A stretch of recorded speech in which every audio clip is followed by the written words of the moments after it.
Hello and welcome to Mentoring and Coaching with MCorp. My name is Pradoshni Mudli. This is episode 1 and the topic is strategy. Any business needs to start with strategy in mind, and mentoring and coaching cannot be effective if the strategy is not well defined and understood.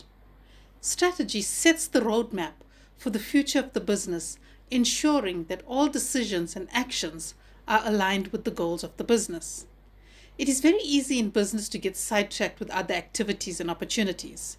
Strategy makes sure that you stay on the right path, and of course, it is reviewed annually to see if the path is still correct or if changes are required. As you can see, I use an Excel spreadsheet to write down the information. I find it much easier to jot down the information on Excel rather than have to write it in Word. This results in a dynamic document that is always changing and evolving.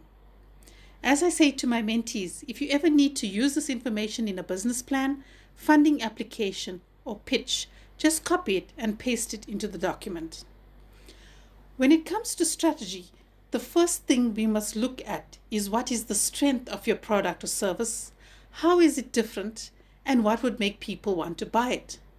Knowing this will help guide the strategy, marketing, and future decisions of the business. Is your strength cost? A cost-focused strategy focuses on keeping the costs low while maintaining quality in order to offer a lower selling price.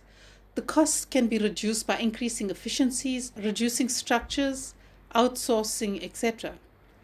If your product or service is unique and different from what's already in the market, you could follow a differentiation strategy. And the last one is the focus strategy, where your product or service is tailored to cater to a niche market. You can find examples of these strategies all around you. Examples of the cost-focused strategy could be clothing or grocery stores or car manufacturers that offer good quality products at affordable prices or higher quality products at higher prices. Remember, quality is not negotiable. Consumers demand good quality. So for all businesses, it's important to maintain the standard of having a good quality product or service. The cost-focused strategy is normally for larger markets, as you may require economies of scale to keep costs to a minimum. The differentiation strategy could be stores that sell only certain types of items, such as kids' clothes, activewear, or health shops, etc. The focus strategy could be the high-end stores, the exclusive brands that focused on a small niche market and charge premium pricing. After determining what type of strategy your business is going to follow, you can move on to the mission and vision statement that provides the strategic direction for the business. The mission statement describes what the business does, its purpose, audience, and offerings. It is written in the present tense. The mission statement can serve as a guiding light to employees in terms of decision making and performance. The vision statement, it describes where the company aims to go, and it is written in the future tense. Thereafter, you can write out your company values and your strategic objectives, which are high-level goals. Here you can use the balanced scorecard, where you focus on financial goals, customer goals, processes, and people. The next spreadsheet is the business model.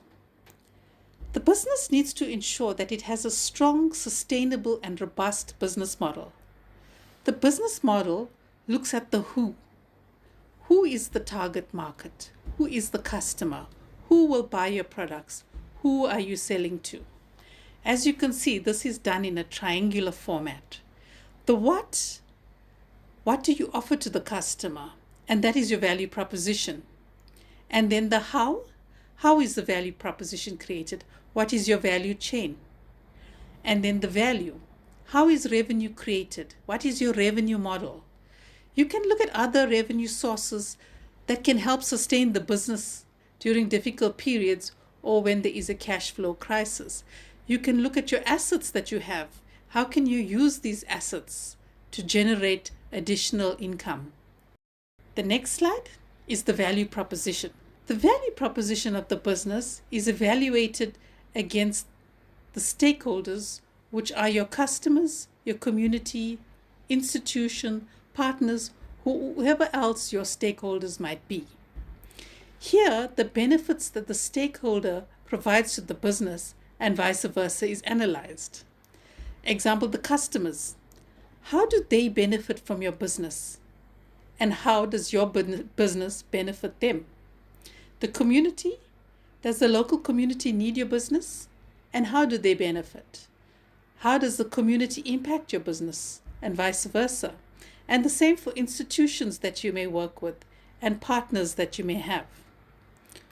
With all of this information in place, we can then move on to the marketing plan. This is found in the next episode, episode 2.